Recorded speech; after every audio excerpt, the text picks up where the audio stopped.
Kale webale kubanga wekumidde ku Jonathan exclusive simanyi oba nteredde bulungi nenga kansubire muri bulungi ndi mu kuvuga wano naye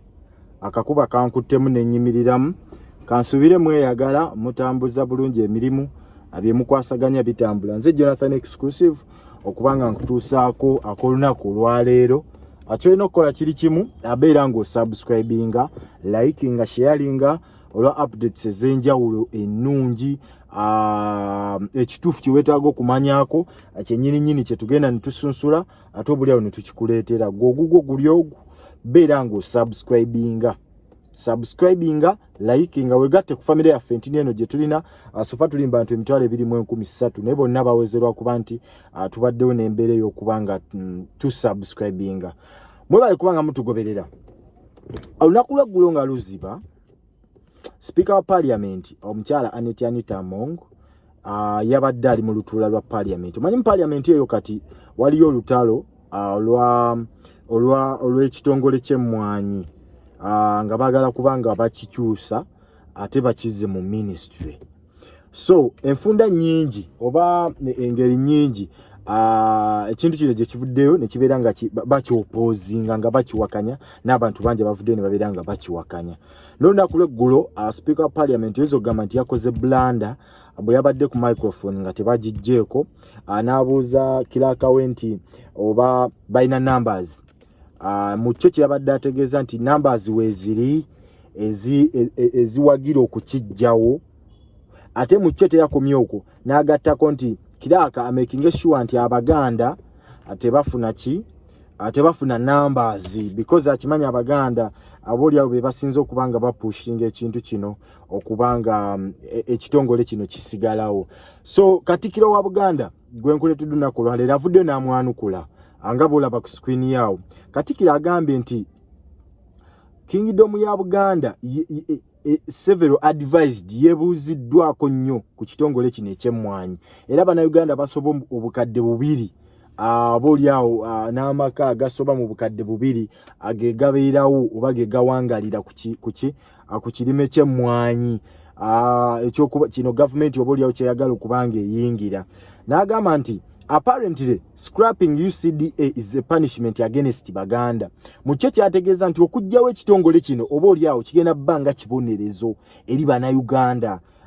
eri Buganda naddala abantu bano abalimi b'emmwanyi. N'agamba nti abantu bano bacontributing ebitundu 5 ku buli 100 ku mmwanyi ezifuluma mu Uganda. Abaganda oba Buganda contributing ebitundu 5 ku buli 100 mu mbeera eyo. So oyinza okuba olaba nti oli ayinza okugamba nti emmwanyi we bagijjawo ate kosa Muganda yekka naye akulaze nti Abaganda abalima emmwanyi wano bakola ebitundu 5 ku buli 100. Kattikiro ayongeddeko n'agamba nti Speaker wa Parliament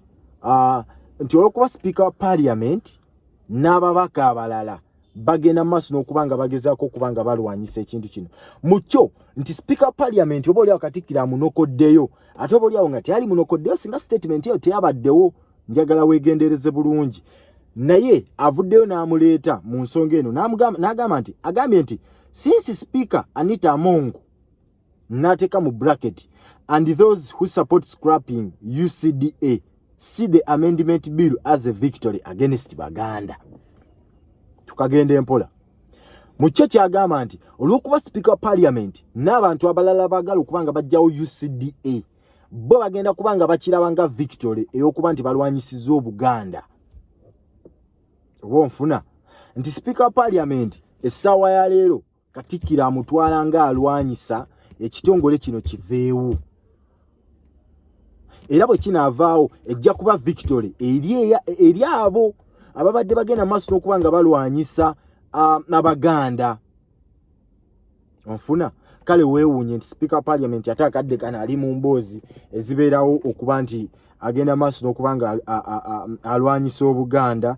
So bigambo bya Kattikiro era nga bogenda maaso n'okubanga obirabawo. Ayongeddeko n'agamba nti emmwanyi terimba initiative will go on unabated.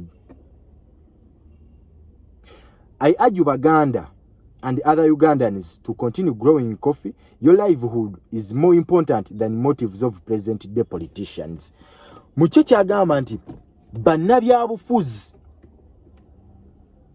abajja ne batusuubiza enkya n'eggulo ne basuubiza kino ne basuubiza kiri nti oba oli awo munnayuganda ali mu kulima emmwanyi yongera kulima weesonyiwe bye bali mu kwogera akadde kano because munnabyabufuzi ye muntu atali reliable leero avaayo nayogera kiri leero nayogera kino so Katikkiro akulaze n'agamba nti tugende mu maaso n'okuba nga tulima emmwanyi oba Baganda bagende mu maaso n'okuba nga balima emmwanyi beewale bannabyabufuzi n'obubadi bwabwe bwe baleeta mu nsonga eno nti omuntu ayinza okwebuuza ne Speaker akadde kano ali mu kukolera ani mbadde nkyakunnyonnyola nsonga nti mu kyo oba oli awo omuntu ayinza okwebuuza nti ne Speaker gwaliwo kubanga oluŋŋamya sayidi zonna lwaki oba okola statement ng'eyo ne munnange ebyobufuzi bino tulina obirabiranga mu angles nnyingi oba olumu olaba ekintu nga si kituufu ne n'osirika n'obeera ng'okireka naye omuntu kyayinza okwebuuza nti be babaka abamu abava mu bitundu bya Buganda nga nabo bali mu kugenda maaso n'okuba nga bawagira UCDA okuba nga evaawo naye ng'abantu gy'owagira okuba nga evaawo amendment bill eno gy'oyagala eyisibwe ate ogenda maaso n'okuba nga weetegereza nti abantu bo abaakulonda balimi ba mmwanyi ako n'okeerabira era abantu bo abaakulonda tonnabeebuuzaako tonnaddayo kubeebuuzaako kubatangaazaamu kubalaga nti bannange kyetugenda okukola kiri bwe kiti ne bwe kiti mukkiriziganyizza nakyo tonnaba kubanga okikola so abantu abamu bayinza okwetegereza nti oba oliawo era nalabyeko omubaka Geoffrey Lutaya ng'agamba nti lwaki abantu abamu basinziira nnyo ku kyokusaavinga omuntu omu than okubanga bavaayo okulumirirwa bannayuganda bonna mu mbeera y'emu Speaker Parliament tetumanyi akadde kana agenda kudda atya okubanga akubiriza olukiiko luno oluvannyuma lw'okubanga ebintu bino bivuddeyo because luli abadde akyasobola okubeera munda nga yeebisse munda n'abikolera munda nga tewali bujulizi naye akadde kano nalabye ku mukutu gwa X yasuze ya trendinga akedde ku makya nga ya trendinga kitegeeza alina engeri y'enjawulo gy'alina okukozesa okubanga anaazaawo kyayogedde mu mitwe gy'Abannayuganda n'ekinaavaawo kibuuzo kyange gy'oli so embeera yeeyo Katikkiro avuddeyo n'amwanukula anga bwe nkunnyonnyodde post ya Katikkiro oba oli awo omukisa gubanga gubaddewo because si muntu mwangu wa kutuukako n'omukisa gubanga gubaddewo ne tumufuna ate obuli awo naye tugenda kubanga tumubaleetera ate ensonga mubeere nga muzimanya n'okuwulira naddala okubanga tujjira ddala ekintu okuva ku sayidi ye mu mbeera eyo tulinze nakulaba Speaker Parliament wagenda okubanga akubiriza olukiiko naddala mu kalulu ke baataddewo tulinze kulaba anaakikola atya professionalism enaaba etya era nakyo tulinze kubanga tukiraba tulinze kubanga tulaba Abaganda bagenda kubanga bareactinga batya ku mbeera eyo mu mbeera eyo so kiri kimu gwe kyolina okubanga okola beera nga subscribinga likinga omukutu guno ate ensonga tugenda kubanga tuzikutuusaako mu ango yonna ekikyo kyakubanga ofollowinga olikinga nze Jonathan Exclusive kubanga nkutuusaako ebyo ebituufu byennyini byeweetaaga okubanga omanyako yongera kubanga otugoberera ate nakubeera nga ogoberera omukutu guno nze Jonathan Exclusive.